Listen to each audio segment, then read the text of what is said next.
Hi, this is Mitch Mitchell of TC Mitchell Consulting Incorporated. I'm going to talk about a leadership lesson today. This is actually one of the stories that I tell in my CD series, Keys to Leadership, and I haven't told this story in a while, so let's see where it goes.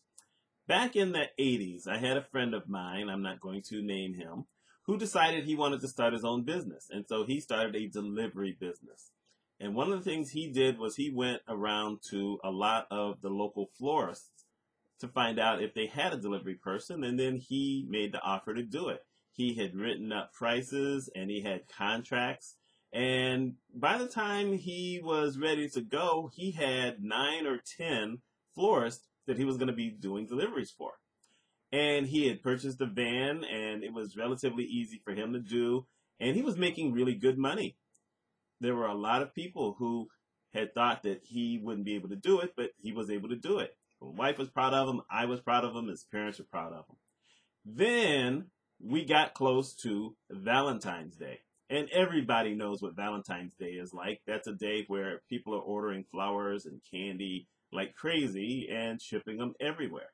So probably 2 weeks before Valentine's Day, I asked him, do you have any other people who are going to help you make deliveries on this day? And he says, yes, I'm going to get a couple of people. And I said, well, don't you think that maybe you should get some people and train them and show them how you do things so that, you can keep up? Because it's going to be a really busy day. He says, I'll take care of it. And that was the last I heard about it until the day after Valentine's Day. And what happened is that a couple of days before Valentine's Day, he actually went and he rented 2 vans. Then the day before Valentine's Day, he hired 2 guys.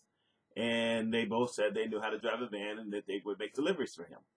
What they didn't know was how to plan deliveries. It seems that there is a good process. What you do is you see where the deliveries are going, you plot it out on a map, and then you try to hit certain areas all at the same time. So if you happen to be on a certain street and there's 5 deliveries on that street, you make all the deliveries while you're there. That saves time, and then that lets you get on to the next one. Well, what happened, Valentine's Day came, these guys all went to their particular stores, picked up what they had to do, and went about their way. Now, my friend, because he knew the system, he was able to get all of his deliveries in, and by 4 o'clock, he was done for the day. What happened with the other 2 people is that they drove all over the city back and forth to different locations because they didn't look at the addresses first. They both stopped and took a break for lunch.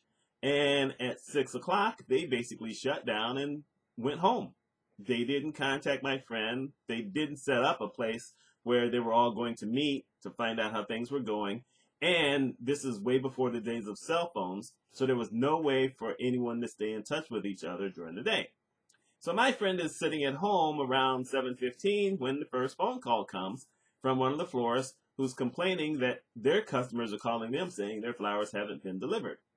My friend tries to reach these 2 guys on the phone. He has no idea where they are, but he pretty much figures he knows where the vans are. He goes to where the vans are, flowers in both vans, a lot of them. So he spends the next pretty much 6 hours trying to deliver flowers. Some of them were delivered on the doorsteps of people at 1:30, 2 o'clock in the morning. Who would ever want that kind of thing to happen? By noon, the day after Valentine's Day, all except one of the florists had dropped him. Pretty much can't run a business with only one client, and so he was effectively out of business, and it was shut down. So that was a major lesson for him to learn, but it's a good lesson for the rest of us to learn as far as leadership. As a matter of fact, there are 3 major lessons to learn here. The first one is that anytime someone gives you advice, even if it's unsolicited advice, the least you can do is think about it to see if maybe there's some merit in what's being said. The second bit of advice is that you make sure that you train people to do things the way you want them to do it if you're the leader. Because if you don't, you never know what can go wrong. And the third thing, always think of what could possibly go wrong before you proceed with anything. You just have to, if you're a leader, you have to think of those kinds of things. That's why you're in the position of being a leader. Sure, you're not going to be perfect. You may not even really know how to solve everything.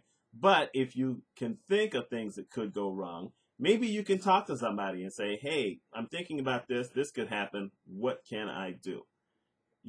Leadership is not supposed to necessarily be lonely. It is quite often. But there are a lot of people who are willing to help if you just ask for the help. That's today's leadership lesson. I hope you enjoy it. I hope you learn something from it. If you have any questions, please leave them below. Thank you very much.